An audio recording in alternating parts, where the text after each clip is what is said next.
సర్వాధికారి దేవుని సన్నిధిలో మీ అందరికీ వందనాలు. దేవుడు మనకి ఇచ్చినటువంటి సంతోషకరమైన పరిశుద్ధ ఆరాధనను క్షేమం పొందిన వారమై, నెమ్మది పొందిన వారమై దేవుని సన్నిధికి వచ్చి ఆరాధించుకునే వారి లెక్కలో మనం ఉన్నాము. మనతో పాటు ఆన్లైన్లో అనేక మంది మనతో ఆరాధిస్తున్నారు, సంఘంతో ఏకీభవిస్తున్నారు. ప్రతి విశ్వాస జీవితంలో సంఘంతో సహవాసము, వాక్యంతో సహవాసము, దైవజనులతో సహవాసం కలిగి ఉండే వాళ్ళగా ఉండాలి. ఎందుకంటే ఇది ఆశీర్వాదకరాలకు మూలము కనుక ఈ సంఘంతో సహవాసము మనం కలిగి ఉండడమే కాకుండా చాలామందికి ఈ వాక్యాన్ని అందిస్తూ ఉన్నాం. వారు కూడా వింటున్నారు. వారందరి కొరకు మేము ప్రార్థిస్తున్నాం. దూర ప్రాంతాల్లో మీ అందరి కొరకు ప్రార్థిస్తున్నాం. దూరదేశాల్లో విదేశాల్లో మీ అందరి కొరకు ప్రార్థిస్తున్నాం. మీ కుటుంబాల కొరకు, మీ అక్రతల కొరకు మీరు మాకు తెలియజేస్తున్న విధానాన్ని బట్టి మేము ప్రార్థిస్తున్నాం. దేవుని వాక్యాన్ని ఆసక్తితో వినండి. దేవుడు బలపరిచి దీవించిన దాకా ఆమె ప్రార్థన చేద్దాం. ప్రేమగల తండ్రి వందనాలు. ఆయన ఈ ఉదయకాల సమయంలో మీ వర్తమానంలో అందించుటకు నీ దాసుడైన నేను నిలబడి ఉండగా నువ్వు నన్ను బలపరిచి నిలబెట్టుకున్నావు. నీకు స్తోత్రాలు. వాక్యమైన దేవ, పరిశుద్ధాత్మ దేవ, మాలో సంచరించి మాలో వ్యాపించి మా పాపమును మాలో ఉన్న మాలిన్యతను తొలగించి ఈ లోకం మాలో నిండిపోయింది, దాన్ని మాలో నుంచి తొలగించి ఈ పరిశుద్ధాత్మను నింపి మీ ద్వారా జీవించుటకు, మీ ద్వారా కృపనందుటకు, మీ ద్వారా ఆశీర్వదించుటకు మెండైన దీవెనలు మాకు కలగజేయమని, ఈ వాక్యం అంతట్లో మీరు మాకు మంచి నడిపిమ్మని యేసు నామములో ప్రార్థిస్తున్నాం తండ్రి. ఆమేన్.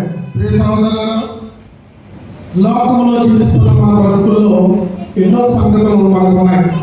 వాటిలో మరి అన్నింటినీ చెప్పుకోకపోయినా కొన్నిటిని మనం చెప్పుకోవడానికి దేవుడు కృపణిస్తాడు. ఈరోజు మీకు నేను చెప్పాలనుకుంటున్నది ఏంటంటే, కుటుంబంలో కలతలు, కుటుంబంలో శోభలు, కుటుంబంలో బాధలు, కుటుంబంలో మరి కష్టాలు, కుటుంబంలో సంతోషాలు ఎన్నో ఉంటాయి. కానీ ఒక కుటుంబంలో, బైబిల్ గ్రంథంలో ఉన్న కుటుంబంలో స్వార్థం వచ్చింది. పిల్లలు తగిన పంటలు చేయండి పిల్లలు. అయితే పిల్లల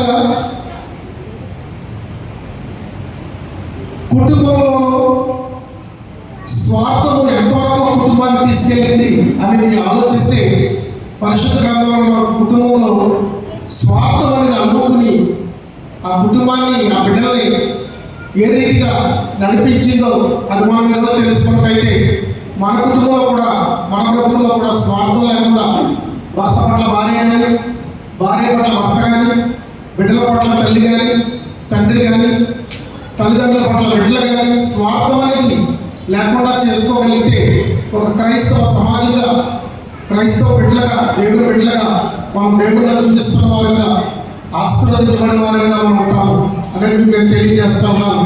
మరి ఇది మానవుల సహజ లక్షణం. ఇది లేని వారు ఉండరు. దీని అందరూ కలిగి ఉంటారు, ఈ స్వార్థం అనేదని. బైబిల్లో కుటుంబం బిడ్డలతో సహా ఈ స్వార్థం వల్ల చాలా శ్రమ పోలైంది. ఆ కుటుంబం ఆదికాండం 27వ అధ్యాయంలో ఉంది. మన బైబిల్ తెరవండి, అందరూ చూడండి. బైబిల్లో ఉన్నటువంటి కుటుంబము రెండు విషయాలు తెచ్చిపెట్టింది. ఒకటి శాపాన్ని, రెండో మోసాన్ని. బైబిల్లో ఉన్న ఈ సందర్భము, ఈ స్వార్థము ఆ కుటుంబంలో శాపాన్ని తెచ్చిపెట్టింది, మోసాన్ని తెచ్చిపెట్టింది. ఆదికాండము 27వ అధ్యాయం 5వ వచనం చదువుదాం. ఇస్సాకు తన కుమారుడు ఏసావుతో ఇంకా చెప్పుచుండగా రెబ్కా వినుచుండెను. ఏసావు వేటాడి మాంసం తెచ్చుటకు అడవికి వెళ్ళెను. అప్పుడు రెబ్కా తన కుమారుడు యాకోబును చూచి, ఇదిగో నీ తండ్రిని అన్నయ్యని ఏసావుతో మృతి పొందకునకు నేను తిని యెహోవా సన్నిధిని నిన్ను ఆశీర్వదించినట్లు నా కొరకు మాంసము తెచ్చి నాకు రుచికర భోజ్యములను సిద్ధపరచమని చెప్పగా వింటిని. ఇప్పుడు సందర్భం ఏంటంటే, ఇస్సాకుకి మన దృష్టి కలిగింది. కంటి చూపు ఆంతాలేదు, కళ్ళు సరిగ్గా కనబడతాలేదు, వృద్ధాప్యం వచ్చాడు. దేవుడి వల్ల తను ఎన్నో ఆశీర్వాదాలు సంపాదించుకున్నాడు. ఆ ఆశీర్వాదాలకి ఆ పెద్ద కొడుకు ఇవ్వాలనుకున్నాడు. పెద్ద కొడుకుతో చెప్పాడు, నువ్వు వేటాడి, వాడు వేటగాడు, నువ్వు వేటాడి మాంసం తీసుకురా, రుచిగా భోజనం తయారు చేసిన పెట్టు, నేను దాన్ని తిని నేను ఆశీర్వదిస్తా. ఇక్కడ మాట నేర్చుకోవచ్చు. తల్లిదండ్రులు కడుపు నిండా తింటే మనకు ఆశీర్వాదం. చాలా మంది ఇళ్లలో తల్లిదండ్రులు కడుపు నిండా భోజనం పెట్టరు. భర్తకు బాగా పెడుతుంది, బిడ్డలకు బాగా పెడుతుంది, తను బాగా తింటుంది, అత్తమామలకు బాగా పెట్టదు, తల్లిదండ్రులకు బాగా పెట్టరు. ఏదో ఉండవలే పెట్టవలే ముద్ద పారేస్తూ ఉంటారు. ఇలాంటి సందర్భాలు మన కుటుంబాల్లో కనబడుతూ ఉంటాయి. దీని అంతటికీ కారణం స్వార్థం. ఏంటి స్వార్థం అంటే ఈ ముసలి వల్ల మన పని ఏంటిందా, ఈ ముసలి వల్ల మనకు ఉపయోగం ఏంటిందా, ఈ ముసలి మనకు ఎందుకు పనికొస్తాడు, ఈ ముసలి మనకు ఎందుకు పనికొస్తుంది అని పక్కన పెట్టేస్తూ ఉంటారు. వారికి సరైన అంశాలను కూడా తీర్చడం. క్రైస్తవులుగా దేవుడి బిడ్డలుగా ఈరోజు నేర్చుకోవాల్సింది ఏంటంటే తల్లిదండ్రులు కడుపునిండా తింటే మనకు ఆశీర్వాదం వస్తాయి.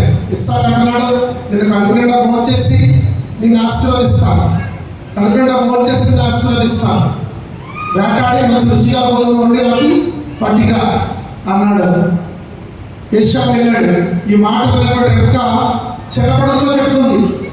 ఇక్కడ ఈ కుటుంబంలో ఏం కనబడుతుందంటే చిన్న కొడుకు అంటే తల్లికి ప్రేమ, పెద్ద కొడుకు అంటే తండ్రికి ప్రేమ అన్నట్టుగా కనబడుతుంది. చాలా మందికి ఇద్దరు బిడ్డలు ఉంటారు. ముగ్గురు నలుగురు లేదులేండి, 4 రోజులు అయిపోయి ఇప్పుడు అందరికీ ఇద్దరు బిడ్డలే. ఇంకా తెలివైన తల్లిదండ్రులు అయితే ఒక బిడ్డే. ఈ ఇద్దరు బిడ్డలు ఒకరినొకరు ప్రేమిస్తారు. చిన్నవాడేమో నాన్నకు బాగా ఇష్టం, పెద్దోడేమో అమ్మకు బాగా ఇష్టం.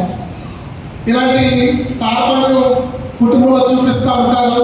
అది సహజంగా కూడా వచ్చేస్తూ ఉంటుంది. ఎందుకంటే ఎవరైతే ఎవరికి ఎక్కువ జాగ్రత్త పడతారో ఆడంటే వీడు నన్ను విడిచిపెట్టడం, వీడు నన్ను విడిచిపెట్టడం అని తల్లి, వీడు నన్ను అసలు విడిచిపెట్టడం తండ్రి ప్రేమ చూపిస్తూ ఉంటారు. ఈ ప్రేమను బట్టి రెబ్కా యాకోబుని ఎక్కువ ప్రేమించింది. యాకోబుని ఎక్కువ ప్రేమించడం తప్పులేదు, ప్రేమించడం తప్పు కాదు. కానీ తను ఏం ఆలోచించిందంటే పెద్ద కొడుకుకి ఎంతో ఆశీర్వాదాలు చిన్న కొడుకు రావాలని స్వార్థంతో పెద్ద కొడుకుకి తండ్రి చెప్పిన మాటలు విని ఆ ఎక్కడొచ్చి చిన్న కొడుకు చెప్పి చిన్న కొడుకుని మోసపూరితంగా తయారు చేసి మందలోకి వెళ్ళి మేకపిల్లలు తెమ్మని ఆ మేకపిల్లని చంపి వధించి వంట చేసి చిన్న కొడుకు చేతి ఇచ్చి, చిన్న కొడుకు చేతులు ఉన్నగా ఉంటాయి, పెద్ద కొడుకు చేతులు వెంట్రుకలతో ఉంటాయి. తండ్రి ఆనందం కడతలేదు, మేక వెంట్రుకల చర్మం ఆ చేతుల మీద కప్పి ఆ రకంగా మేకప్ చేసి తయారు చేసి ఎలా సిద్ధపరుస్తుందంటే యాకోబుని, చిన్నవాడి పేరు యాకోబుని ఏషావులా తయారు చేసింది. వీడు వచ్చాడు తండ్రి దగ్గరికి, నీ స్వరం యాకోబులా ఉండేటన్నాడు, అది నీళ్ళు తాగి నా స్వరంలా మారిపోయినాను. తండ్రితో నీ వస్త్రాల వాస్తుతో దగ్గరికి రా అన్నాడు. అక్కడ కూడా మోసం చేసింది. నిన్ను తడివి చూడాలా, దగ్గరికి అంటే తడివి చూస్తే ఏషావు, లోపల బ్రతుకు చూస్తే యాకోబు. ఈ స్వార్థం తల్లిని మార్చిందంటే భయంకరంగా అక్కడ భర్త మోసపోతున్నాడు, ఏషావు నష్టపోతున్నాడు, ఈమె మోసపోతుంది. ఇన్ని జరుగుతున్నా ఆవిడకి ఏం చెప్పలేదు. ఆవిడ ఏం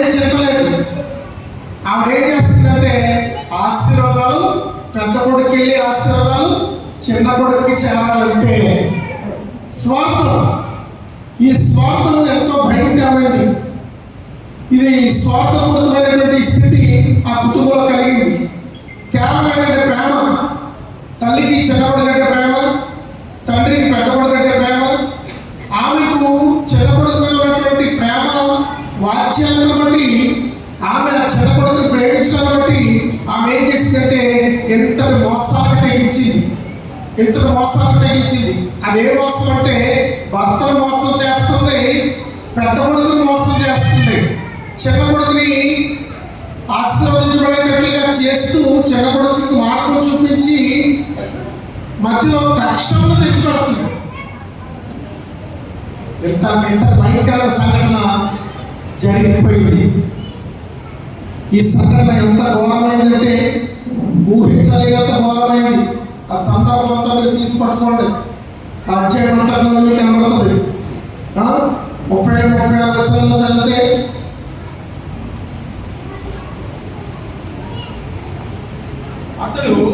నీ సహోదరుడు కపటోపాయంతో వచ్చి నీకు రావాల్సిన దీవెన తీసుకొని పోయాను. నీ సహోదరుడు కపటోపాయంతో వచ్చి నీకు రావాల్సిన దీవెన తీసుకుని పోయాను.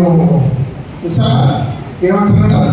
నీకు రావాల్సిన దీవెనను తీసుకుని పోయాడు. ఎవరు పట్టుకుపోయాడు దీవెన? యాకోబు పట్టుకుపోయాడు. ఎవరికి రావాల్సిన దీవెనది? ఏశావుకు రావాల్సిన దీవెన. ఏశావుకు రావాల్సిన దీవెన. తండ్రి ఎవరిని ఆశీర్వదిస్తానన్నాడు? ఏశావును ఆశీర్వదిస్తానన్నాడు. కానీ ఇప్పుడు ఆశీర్వాదాలు ఎవరు పట్టుకుపోతున్నారు? యాకోబు పట్టుకుపోతున్నాడు. ఇది మోసం. మోసం. ఈ మోసానికి కారణం స్వార్థం. కుటుంబాల్లో పిల్లల జీవిస్తున్న జీవితాల్లో మనం బిడ్డలు ప్రేమించవచ్చు, ఈడు భోగాలు కోరుకోవచ్చు. భర్త అంటే చాలా కాలం కలిసి చల్లగా బాగుండొచ్చు. భర్త ముసలాడైపోయిన తర్వాత అతని పట్ల చిన్న స్వభావం, చిన్న మనస్సు మనకు రావచ్చు. అతని పెద్ద లెక్క చేయని పరిస్థితి రావచ్చు. అయినప్పటికీ పిల్లల ఆ ఇంట్లోకి ఏమొచ్చిందో తెలుసా? స్వార్థం వల్ల మోసం వచ్చింది. స్వార్థం వల్ల మోసం వచ్చింది. ఇదిగో నీ తమ్ముడు, నీ సహోదరుడు మోసం చేశాడు. నిన్ను మోసం చేశాడు, నన్ను మోసం చేశాడు. నీకు రావాల్సిన ఆశీర్వాదాలు ఏం చేశాడు? తీసుకుని వెళ్ళిపోయాడు. తల్లి ఏం చేసిందో తెలుసా? ఈ కుర్రాడిని ఈ మాయోపాయం చేత భర్త గారిని పంపించి ఆ భర్త ఆశీర్వదించిన తర్వాత ఎలాంటి ఆశీర్వాదాలు ఇచ్చాడు అంటే, ఇస్సాకును దేవాది దేవుడు ఎంతగా ఆశీర్వదించాడంటే, అబ్రహాము కుమారుడు, వరపుత్రుడు, వాగ్దాన పుత్రుడు, ఆశీర్వాదానికి మూలమైనటువంటి వాడు. ఏ పెళ్లిలో అయినా రెబ్కా ఇస్సాకుల గురించి చదువుతారు. పెళ్లి కూతురు చేసేటప్పుడు రెబ్కా గురించే చదువుతారు. రెబ్కా ఉత్తమరాలని, రెబ్కా కుటుంబాన్ని ఏర్పాటు చేసినటువంటి మంచి భక్తిపరాలని, రెబ్కా ఒక భర్తతోనే బ్రతికిందని, అలాగే ఇస్సాకు కూడా ఒక భార్యతోనే బ్రతికాడని, ఈ జంటలు బట్టి వివాహాలు, ఈ జంటలు బట్టి మరి పెళ్ళిళ్ళలో అన్నింటిలో కూడా చర్చిస్తూ ఉంటాం, చదువుతూ ఉంటాం. కానీ పిల్లల ఇక్కడ ఏం జరుగుతుంది అని ఆలోచించినట్టయితే, ఇలాంటి కుటుంబంలోనే, ఇలాంటి భక్తిగల కుటుంబంలోనే, ఆశీర్వాదాలకు మూలమైన కుటుంబంలోనే ఈరోజు సంఘంలో, సమాజంలో, ఇశ్రాయేల్ సమాజంలో ఇస్సాకు రెబెకాలు ఆశీర్వాదకరంగా ఉన్నారు, దీవెనకరంగా ఉన్నారు. ఇస్సాకు రెబెకాలు ఆశీర్వాదకరమైన వారిగా ఉన్నారు. ఇస్సాకు రెబెకాలు సమాజానికి దీవెనకరమైన బిడ్డలుగా ఉన్నారు. ఇస్సాకు రెబెకాలు. కానీ అలాంటి కుటుంబంలో స్వార్థం అనేది చేరింది. అది పెద్ద స్వార్థం కూడా కాదు. తల్లి కొడుకుల మధ్యలోది, భర్త భార్యల మధ్యలోది, అన్నదమ్ముల మధ్యలోది. ఆ స్వార్థం ఎక్కడ దాకా దారి తీసిందో తెలుసా? ఏశావు కొన్ని మాటలు పలుకుతున్నాడు. చదవండి 38 నుంచి. నా తండ్రి నీ యందు ఒక దీవెనే ఉన్నదా? అంతకు ముందు ఒక మాట అంటాడు, వీడు నన్ను రెండవసారి, చదవండి ఆ మాటలు అంటాడు. ఆ పేరు వాడికి తగిన పేరే. రెండు మార్లు మోసం చేశాడు. సరే, రెబెకా చేసిన పని వల్ల యాకోబు మోసగాడైపోయాడు. మోసగాడిగా ఆ కుటుంబంలో మోసం చేసేవాడిగా, మోసగాడిగా నిలిచిపోయాడు. 2 మార్లు నన్ను మోసం చేశాడు వీడు. నా జ్యేష్ఠత్వాన్ని తీసుకున్నాడు వీడు. ఇప్పుడు నా ఆశీర్వాదం తీసుకున్నాడు వీడు. ఈ తండ్రి సమక్షంలో పలుకుతున్న మాటలు ఇవి. ఎంతటి కక్ష! పళ్ళు పటపట కొడుతున్నాడు. వాడిని చంపకుండా ఉండాలని ప్రతిజ్ఞ చేస్తున్నాడు. నా కత్తితో వాడిని వేటికి నరికేస్తానని ప్రతిజ్ఞ చేస్తున్నాడు. ఒక అన్నగారు తమ్ముడు గారు ప్రతిజ్ఞ చేస్తున్న మాట ఎందుకు కారణం అంటే ఆ కుటుంబంలో చేరిన స్వార్థము, తల్లిలో చేరిన స్వార్థం. ఓ తల్లులారా, మీ బిడ్డలు ప్రేమించేటప్పుడు మీరు ఎలా ప్రేమిస్తున్నారో కొంతమంది ఏం చేస్తారంటే బిడ్డలు ప్రేమించి భర్తగా ఏం చేస్తూ ఉంటారు, భర్తగా ఏం చేస్తూ ఉంటారు. కొంతమంది చిన్న కొడుకు ప్రేమించి పెద్ద కొడుకు అన్యాయం చేస్తూ ఉంటారు. రకాల కొంతమంది ఏం చేస్తారు, పెద్ద కొడుకు న్యాయం చేసి చిన్న కొడుకు అన్యాయం చేస్తూ ఉంటారు. కొంతమంది ఏం చేస్తారు, ఆ అబ్బాయిని దయచేసి అమ్మాయిని క్రీడ్ చేస్తూ ఉంటారు. కొంతమంది ఏం చేస్తూ ఉంటారు, అమ్మాయిని దయచేసి అబ్బాయిని క్రీడ్ చేస్తూ ఉంటారు. కుటుంబాలు ఇలాగే ఉన్నాయి పిల్లరా. నేటి కుటుంబాల్లో మనమందరం కుటుంబాలు కలిగిన వాళ్ళు కనుక, కుటుంబాలు కలిగి బ్రతుకుతున్న వాళ్ళు కనుక మన కుటుంబాల్లో ఈ స్వార్థం అనేది ఎన్ని మార్గాలు దారితీస్తుందంటే ఒక్కడే శాపగ్రస్తులు చేసి వాడు ఏమని అడుగుతుందంటే, తండ్రి ఈ ఒక్క దీవెన నీ దగ్గర ఉందా, ఇక వేరే దీవెనలు లేవా అని ఎలుగెత్తి ఏడుస్తున్నాడు, ఎలుగెత్తి ఏడుస్తున్నాడు. అప్పుడు ఇస్సాకు ఏమని పలికాడంటే దీవెనలో చూడండి అక్కడ రాయబడ్డాయి. చూసారా ఈ దీవెన, నీ నివాసము భూసారం లేకయు, పైనుండి పడే ఆకాశపు మంచు లేకయు ఉండని. ఇవన్నీ శాపాలు, దీవెనలు కాదు, శాపాలు. ఏసావు బ్రతుకులో మిగిలి అనేటి శాపాలు. ఇవన్నిటికీ కారణం ఏంటి? ఇస్సాకు ఆశీర్వదించబడినట్లు ఏసావు ఆశీర్వదించబడదు, ఏసావు ఆశీర్వదించబడినట్లు యాకోబు ఆశీర్వదించబడదు. వీళ్ళు ఆశీర్వదించబడదు, ఒకరి వెంట ఒకరు ఆశీర్వదించబడదు. కానీ తల్లి స్వార్థపూర్వకంగా తీసుకున్న నిర్ణయం వల్ల పెద్దోడు శాపగ్రస్తుడైపోయాడు, రెండోవాడు మోసగాడైపోయాడు. భర్త యజమాని మోసపోయాడు, యజమాని మోసపోయాడు, యజమాని మోసపోయాడు. ఎంతో నమ్మకంగా బ్రతికినటువంటి రెక్క ఇస్సాకును మోసం చేసింది, ఇస్సాకుని గాయపరిచింది. ఇస్సాకు బ్రతుకులో నెమ్మది లేదు. కారణం ఏంటంటే వాడు చేసుకున్నటువంటి నిర్ణయాలు స్వార్థపూరితమైనవి అయినది. స్వార్థం, ఈ స్వార్థం అనేది బ్రతుకుల్ని నాశనం చేస్తుంది పిల్లరా. స్వార్థం అనేది కుటుంబాన్ని నాశనం చేస్తుంది పిల్లరా. స్వార్థం అనేది బ్రతుకుల్ని నాశనం చేస్తుంది పిల్లరా. మీ కుటుంబాల్లో నా బిడ్డలే, నా భర్తే, నా పిల్లలే, నా కొడుకులే అనుకుంటాం. అది పెద్ద తప్పు కాదు, చాలా చిన్నగా ఆలోచిస్తాం, అది పెద్ద విశేషం కాదు. కానీ స్వార్థం అనేది ప్రవేశించిందంటే ఆ కుటుంబంలో, ఉన్నతమైన కుటుంబంలో, ఆశీర్వాదకరమైన కుటుంబంలో ఒకటే ఏశావుని శాపగ్రస్తులు చేసింది, యాకోబుని మోసగాడు చేసింది. తండ్రి కృంగిపోయాడు. వీళ్ళ జీవితంలో ఏం జరిగిందో చెప్పనా, వీళ్ళ జీవితంలో ఏం జరిగిందో చెప్పనా. ఈ చిన్న కొడుకుని గబగబా సర్దేసి, నీ అమ్మ వచ్చాడు, నీ అమ్మ వచ్చి టైం అయిపోయింది, ఆడికి నువ్వు రావడం నేను చంపేస్తాడు, నువ్వు త్వరగా పారిపో అని ఒక శ్రద్ధలో మూట కట్టి చేతికి ఒక కర్ర ఇచ్చి కొడుకుని ఆ రోజు కంగారులో పూర్తిగా చూసుకోకుండా, ముద్దాడకుండా, ఏ బట్టలు వేసుకోవడం చూసుకోకుండా, చేతిలో ఏముందో లేదో చూసుకోకుండా గబగబా తోలేస్తుంది, బయటికి తోలేస్తుంది. మళ్ళా రెబెకా చనిపోయింది కానీ యాకోబుని చూడలేదు.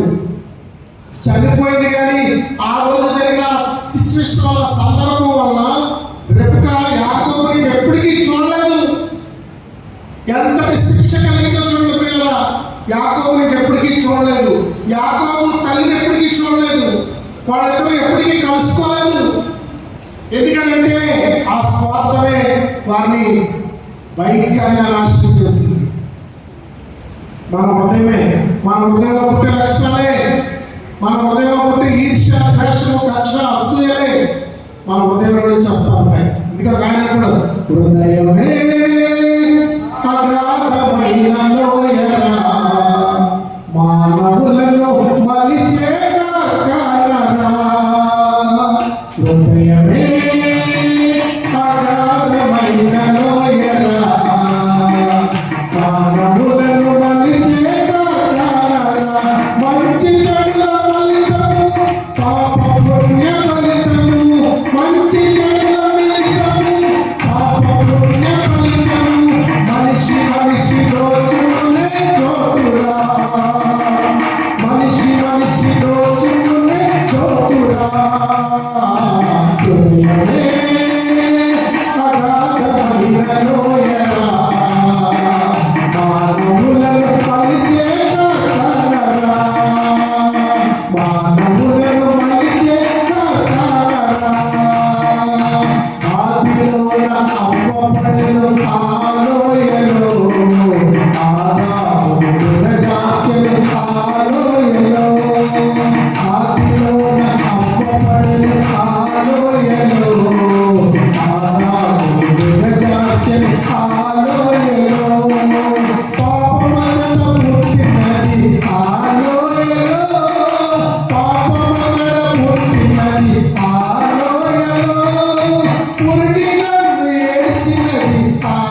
ఇస్సాకు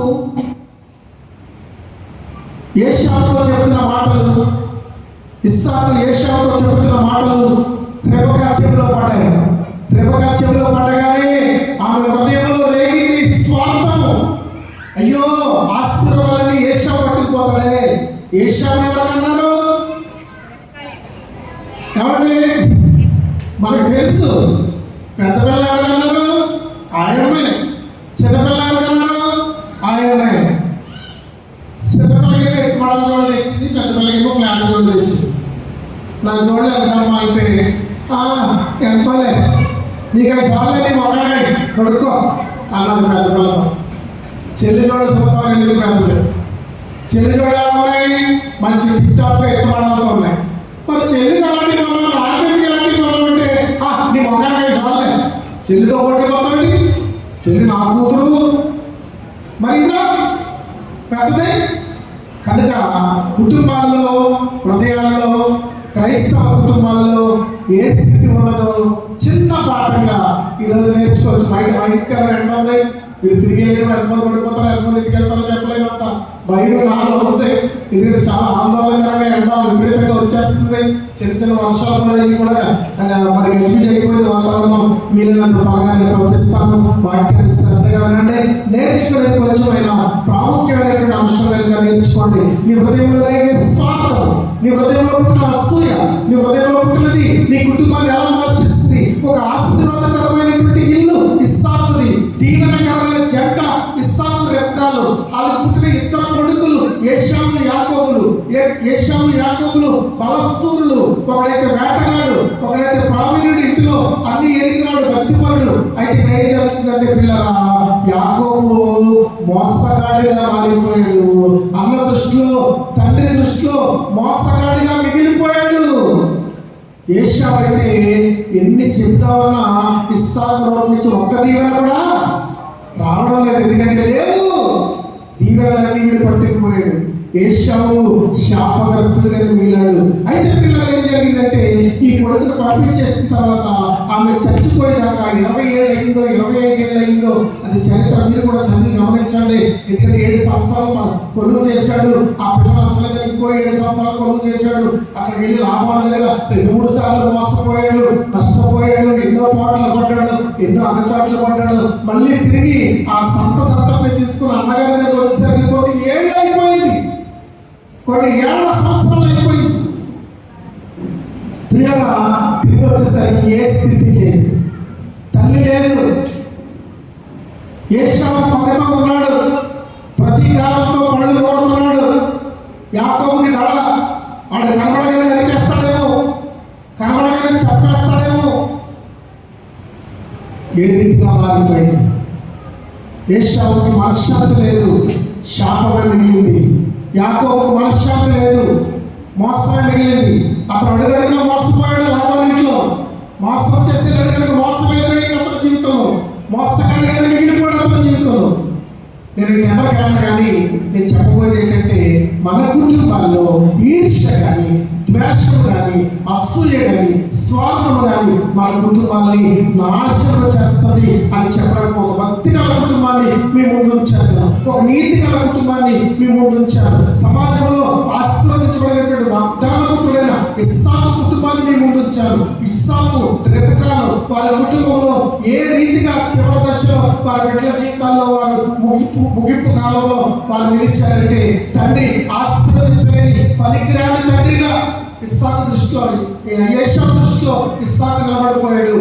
మరి ఆ తల్లిదండ్రుల దగ్గరికి చేరలేక అక్కడికి అయితే చచ్చిపోతున్న భయంతో మోసగాడిగా పారిపోయి యాకోబు మిగిలిపోయాడు. ఆ కుటుంబంలో మోసము, శాపమే మిగిలింది. పిల్లరా, కుటుంబంలో ఏం మిగిలింది? చెప్పండి. మోసము, శాపము. ఇద్దరు బిడ్డలకు అనుకున్నారంటే ఇద్దరు బిడ్డల దగ్గర ఏం మిగిలింది? పెద్దోడి దగ్గర శాపం మిగిలింది, చిన్నోడి దగ్గర మోసం మిగిలింది. కనుక ప్రేమతో బిడ్డలకు అనుకుంటున్నాం, ప్రేమతో బిడ్డలకు పెంచుకుంటున్నాం, ప్రేమతో అన్ని కార్యాలు చెప్పబెడుతున్నాం, వారికి అన్ని వస్తువులు సమకూరుస్తున్నాం, ఇల్లు కొంటున్నాం, అలాగే అన్ని వస్త్రాలు కొంటున్నాం, అన్ని బంగారం కొంటున్నాం, బిడ్డల కోసం అన్ని సమకూరుస్తున్నాం. కానీ తల్లిదండ్రులుగా మనం స్వార్థం లేని వారిగా ఉండాలి. ఒకవేళ స్వార్థమే మన బ్రతుకుల్లో ఉంటే అది మన బిడ్డలకు ఆశీర్వాదం మాత్రం కాదు, మన బిడ్డలకు ఆశీర్వాదం కాదు. మీ బిడ్డలు ఆడబిడ్డలైనా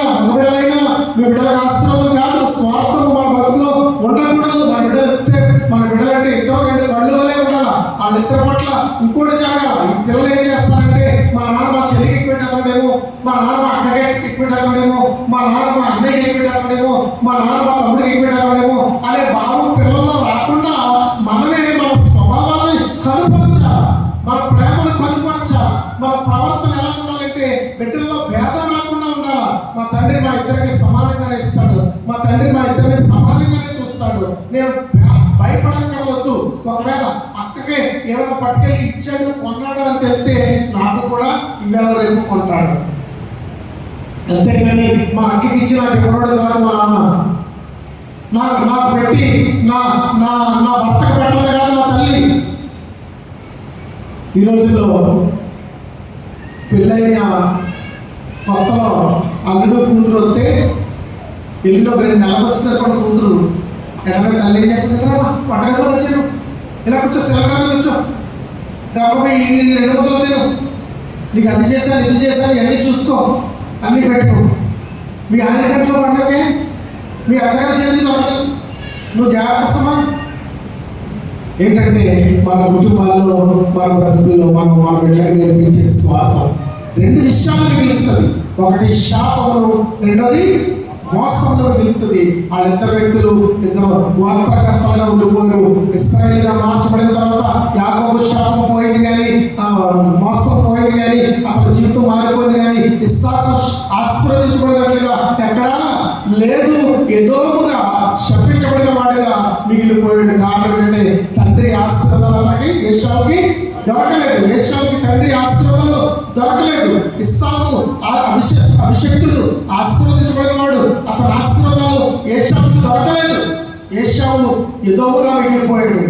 ఎదోము అంటే నా చెప్పి విసిరేస్తానన్నాడు దేవుడు.